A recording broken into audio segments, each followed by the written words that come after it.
everyone, and welcome back to BizBash and Connect Marketplace here in Detroit. Yes, we are still here. We're not going anywhere yet. Thank you for joining us again for our next session. I am joined here by the fashionable Lauren Harwell. Thank you so much for joining us. Thank Lauren. you for having me. We were talking about your outfit earlier. Sorry. I sold my secrets. I love Target. Love it. I asked my team to take me to Target afterwards. I can look for it. Yes, you'll find everything you need at Target. That's amazing. Yes. I love it. We don't obviously have that in the UK. Yeah.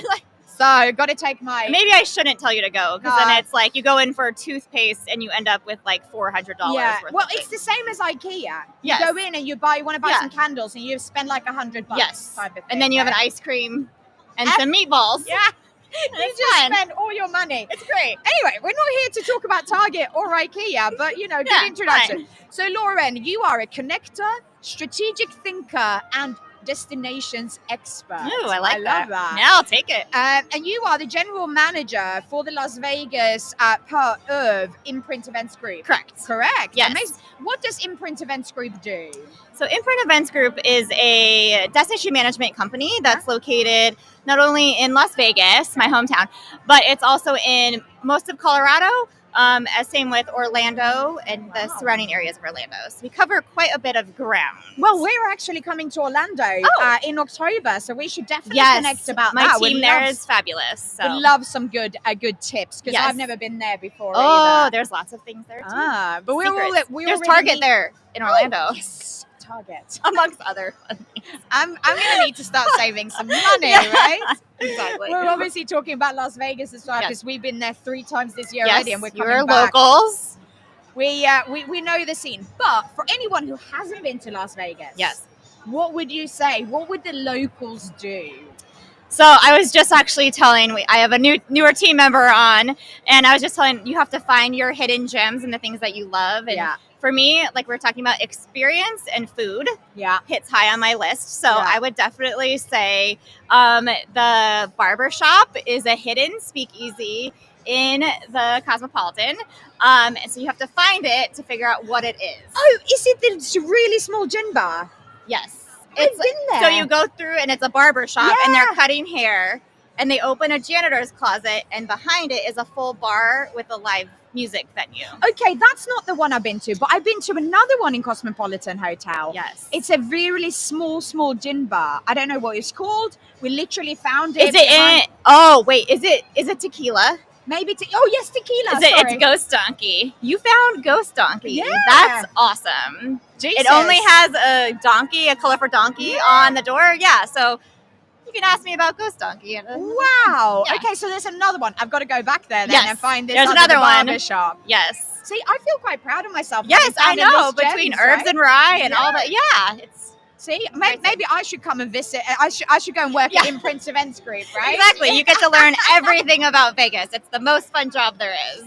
That's amazing. But you also said it's about the food scene, right? It is, yes. And I've heard other people here that have been talking about Las Vegas. They said the thing about Las Vegas is the food is second to none, right? True. You know?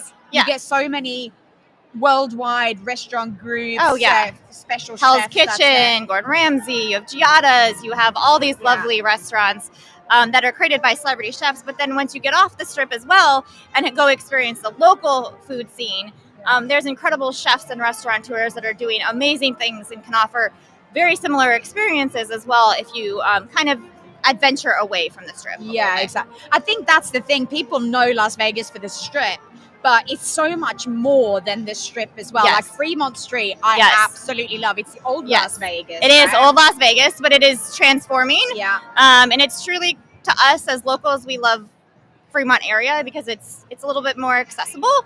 But we also, it's a lot of more local businesses that are down in that area as well. But still a very popular area. Very, very popular. I mean, new hotels going in with new accommodations, meeting space opening. So really starting to make Vegas on that area is up and coming for sure. And is that sort of what Imprint Events Group is focusing on? Is those experiences, I'm assuming? Yes. Like, what does people come to you to look for? Like, what's your sort of specialty there? We specialize in just knowing the city, right? So we're the experts, the destination experts, like you said, which is lovely. And we love our jobs. So we can create any type of experience, whether it's, flying into the Grand Canyon on a helicopter, whether it's renting out the high roller at the link.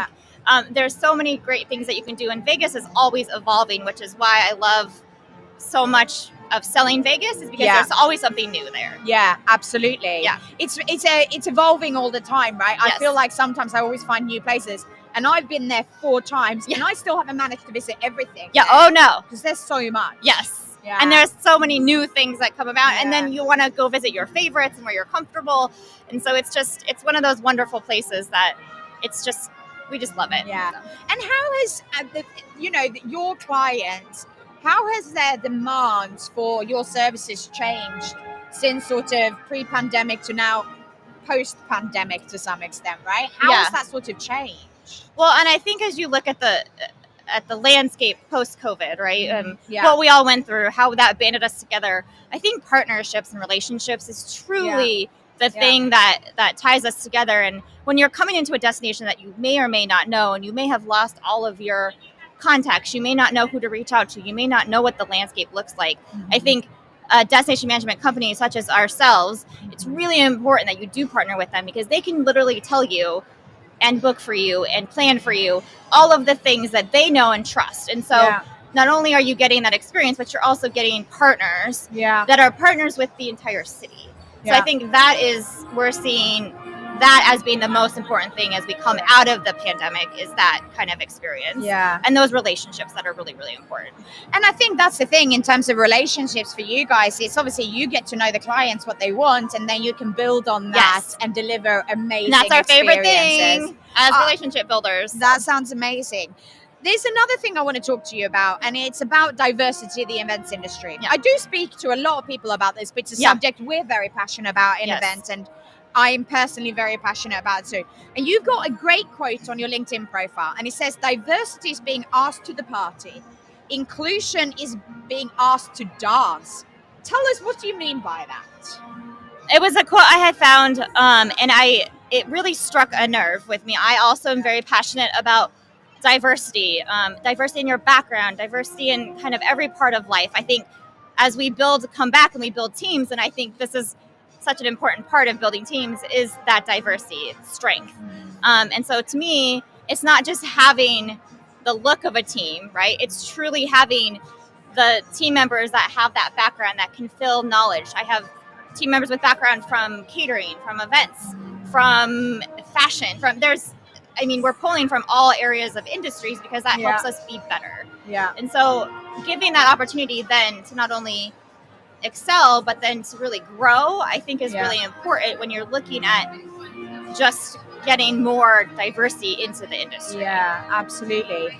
And I think that's super important, because again, especially I guess in Las Vegas, you will have travelers from all over the world, and everyone has different cultural backgrounds, and that's super important to be aware of, right? Yes. You can't design the same program for everyone. No. And even for me, it's lovely to learn about, I love learning about culture. I love learning about, integrate me, show me, tell me, because then that gives me such a wide breadth also to speak about things, or to understand things, or to, find other people who want to do similar things. And so I think that's my favorite part about it, is that you get to learn, right? If you're open to things, that helps create more openness from other people. And that's one of the reasons why I love living in London, because that is one of the things when people ask me, why did you move there? I was like, I get to meet people from different backgrounds and different countries, different cultures every day.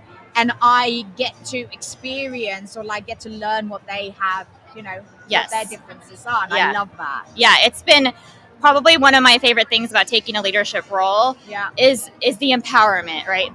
The ability to empower somebody and say, why don't you think about this? Or why don't you come over and see what event planning can provide, or what DMCs can help shape your careers. And it's probably the most rewarding part of my job, is creating that empowerment of others to say, you can go for these things. You can speak at conferences. You can show your background and be super proud of it. And that motivates so many other people. Of course. And we've obviously come a long way in the industry around diversity and inclusion in the last few years, but we've still got a long way to go. What would you say? How can we get more people to dance? Well, I love dancing, although everyone might not like to watch me dance, but I like dancing. Well, yeah. I would say yes. Take opportunities. Think, like we always say, think outside the box. Like, your candidates that may be coming through are wonderful candidates, but are there other areas in which we reach to find candidates that may not always think about hospitality or industry as somewhere where they could break into or somewhere where they could be really successful? Yeah. So I think it's so much more about just hiring a resume. It's so much more of personality and background and culture. Absolutely. And what can you bring in that diversity to the teams that we represent? And it comes back to having a relationship with people, right? Yes, 100%. That's how you build trust. Yeah. That isn't really about what is on your CV. It's about how you connect with people. Yes. And that trust is super important because with it, we're seeing now the team is so successful because not only do they trust our company, they trust our leaders, but that trust is installed into our clients. Yeah. And so now our clients trust us. So I think the happy wife, happy life, the happy employee, happy client situation, is true. It's very, very true. Yeah. And what do you think is the biggest challenges we have right now in our industry? We have challenges. We're going from thing to thing. We're talking about economics next year. We're talking about, does monkeypox have to play? So I think that forward facing and that trying to make sure we can always, are we always thinking one step ahead? We clearly all got blindsided by COVID, obviously, which shut down and changed our entire industry. But as we come back, I think the opportunity to come back so strong and to come back as quickly as we have is very, very positive. Yeah. And I think that there is a lot of ways that we can kind of grow and change. We've been given such a lovely opportunity to grow and change. And it's, how do we look at diversity? How do we look at talent? How do we change the way we've done things forever to kind of keep up with the times? And you're seeing a new crop of leaders coming through. You're seeing people being promoted. And so I think with that, some new ideas start to surface. And I think we start to all together get to change some things about the industry. And, I think that it's all about being agile, right? I think that's one of the key things we learned. We have to be agile and we need to have not only a plan A, plan B, C, D, E, F, plan Z. Exactly. Yes. And that obviously comes from leadership as well. And you're obviously in a leadership role. Yes. Like, how do you enforce that within the teams and sort of make sure that you provide that flexibility? I always say, I think, we can't be afraid to fall forward. And that's every leadership book you read. It's kind of how it is. I still make mistakes. I'm a senior person in the industry. There's people, so not being afraid to make those mistakes, because those mistakes are what make us better. Yeah. And there is no event out there, I'm sure, that hasn't had a mistake or something wrong. Now, you may not see us because we've crawled across the floor and are like hiding things underneath the drape. But it's going to happen, right? And I think learning from those mistakes only makes us better, and acknowledging that we do make them, and even acknowledging with clients, hey, sometimes things are going to happen and arise, but you know what we're really good at? We're really good at creative solutions. And there'll be times you won't even know what has happened, because that's our job. Our job is to have plan Z figured out in our brains, because we've seen it all, right? Because we've experienced it. So we know, and that's why you choose DMCs or planners to help be on board with you. Yeah. I say that as long as you make a mistake, it's okay if you learn from it. If you make the same mistake again, that's not okay. Yes. Right? You've got to keep on learning from it. Exactly. So, couldn't agree more. And we've made mistakes. We all have, right? Yeah. Just don't do them again. My first wedding, I'll tell that story sometime, but let's just say I didn't set the bride on fire, so. Okay. That definitely sounds maybe we need to do a separate session with you. About all the mistakes we all make. And here I am still. I planned tons of weddings, and it just, sometimes you just learn and makes you stronger. It happens. She survived. She didn't even know what happened. So lovely. That's the best thing. Yes. Lauren, thank you so much. Thank you for so joining much. us today. Yes, of course. Great this was lovely. Appreciate it. And for those of you who are looking to go to Las Vegas, organize an event there, hook Lauren up. Yay. I'm sure her and her team are willing to help you. And please do come back and join us soon again. We've got some more fantastic sessions coming up for you next. Thank you so much. See you soon.